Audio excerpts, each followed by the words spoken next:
Alright, Apple fans, buckle up because the iPhone 17 lineup is shaping up to be pretty interesting this year. As usual, we're expecting the big reveal around September, but here's the fun twist.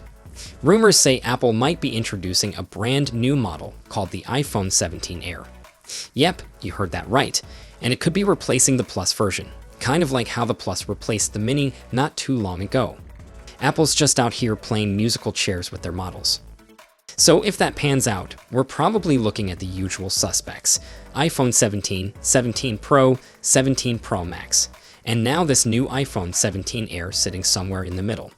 Let's talk about what makes it stand out. One of the biggest buzzes, this thing could be seriously thin. Like thinner than iPhone 6 thin. We're talking just 5.5 millimeters thick. That would make it Apple's slimmest iPhone ever. The goal here is probably to make it feel lighter and sleeker in your hand, although a slimmer body might mean sacrificing a bit of battery or internal components. Still, if Apple pulls this off, it's gonna look and feel like nothing else in the lineup. Now, here's where things get a bit different. Instead of the usual camera parade on the back, the iPhone 17 Air might go minimalist with a single 48MP rear camera. Rumor has it, it could be housed in a clean horizontal bar, which honestly sounds kinda cool. No chunky camera bump, just sleek lines. Sure, you might not get all the zoom or ultra-wide features, but for most people, that one powerful lens might be all you really need.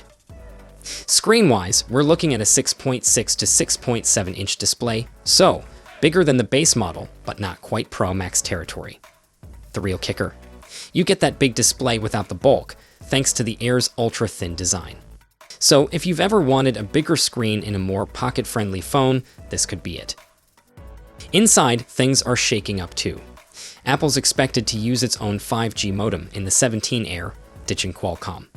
This would be the second time they've done it, after the iPhone 16e, and early whispers say it'll hit download speeds of up to 4 GB per second, though maybe without unwave support. Still, it's a big step toward Apple taking more control over its hardware.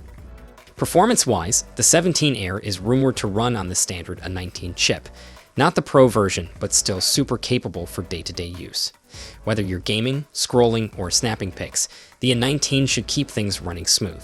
It's a smart move if Apple's trying to keep the Air's price in a more budget-friendly zone. So, what do you think? Is the ultra-thin design calling your name? Or are you curious to see how that single camera performs? Let's hear your thoughts. This one's shaping up to be a pretty fun twist in the iPhone saga. Until then, take care.